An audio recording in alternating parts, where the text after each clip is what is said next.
আসসালামু আলাইকুম। আজকে আমি ১ বছর বাচ্চার একটি পায়জামা কাটিং এবং সেলাই দেখাবো। এখানে টোটালে লম্বা আছে ১৮ ইঞ্চি, ৪ পাটে আছে, এখানে চওড়া আছে ৮.৫ ইঞ্চি। কাপড়টি সুন্দর করে ঠিক করে নিতে হবে যেন এলোমেলো না থাকে। এখানে রাবারের জন্য নিব ২ ইঞ্চি, চিকন রাবার দিলে ১.৫ ইঞ্চি দিলেও হবে। আমি ১ ইঞ্চি মোটা রাবার দেবো, তাই ২ ইঞ্চি নিলাম। মার্কিং করে নিব। এখন এখানে নিব ৬.৫ ইঞ্চি মোহরি এবং হিপ নিব ৮ ইঞ্চি। ছোটদের একটু বেশি লাগে, ৮ ইঞ্চি নিলেই হবে। এখানেও ৬.৫ ইঞ্চি ৬ ইঞ্চিতে মার্কিং করে জয়েন করে নেব দাগ দিয়ে। একটু রাউন্ড শেপ দিয়ে নেব, বেশি গোল করা যাবে না, তাহলে ভাঁজ হয়ে থাকবে। এখানে পায়ের মোহরা নেব ৫ ইঞ্চি এবং ১ ইঞ্চি এক্সট্রা সেলাইয়ের জন্য। এখন শেপ কাট দিয়ে মার্কিং করে নেব এবং এখানে ঝুল টোটাল ঝুল হবে ১৪ ইঞ্চি।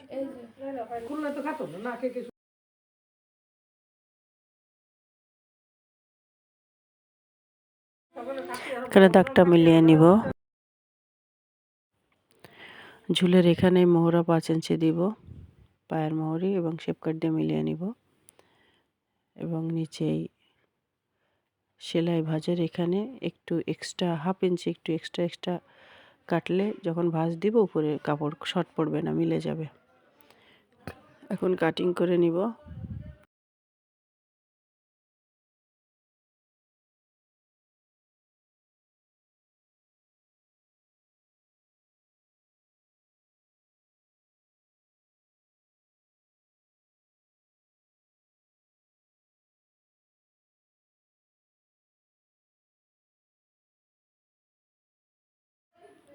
এখন সেলাই করে নিব। প্রথমে ২ সাইড সেলাই করব, পাল্টা পাট ভিতরে রেখে উল্টা সাইডে ২ পাশে সেলাই করে নিব। এখন রাবারের এখানে হালকা ভাঁজ দিয়ে একটি সেলাই করে নিব। এখন এখানে ১ ইঞ্চির একটু বেশি ধরে রাবার দিব, রাবার সেলাই করব। এখানে রাবার আছে ১৪ ইঞ্চি, রাবারের ২ মুখ ১ করে সেলাই করে নিব। এখন রাবার ঘরে রাবারটি সেলাই করব। এভাবে ধরে সেলাই করে যাব যেন রাবারের উপর সেলাই না পড়ে। আস্তে আস্তে সেলাই করতে হবে। সেলাই হয়ে গেছে, এখন ভালো করে টেনে নিব। এখন মোহরির এখানে হালকা চিকন করে ভাঁজ দিয়ে নিব, তারপরে সুন্দর করে রেখে মিলিয়ে আপনার ভাঁজ দিয়ে যেটুকু রাখবো ১৪ ইঞ্চি মাপ নিয়ে ভাঁজ দিয়ে এখন এখানে সেলাই করে নেব।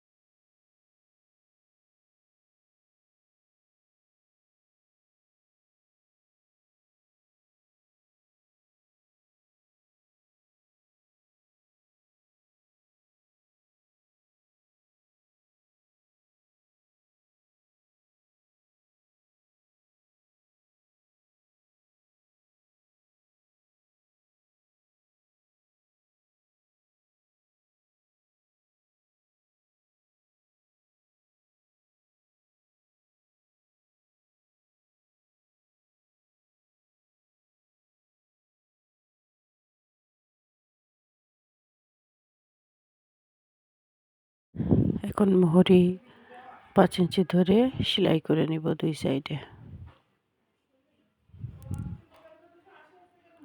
হয়ে গেল আমাদের প্যান্ট সেলাই।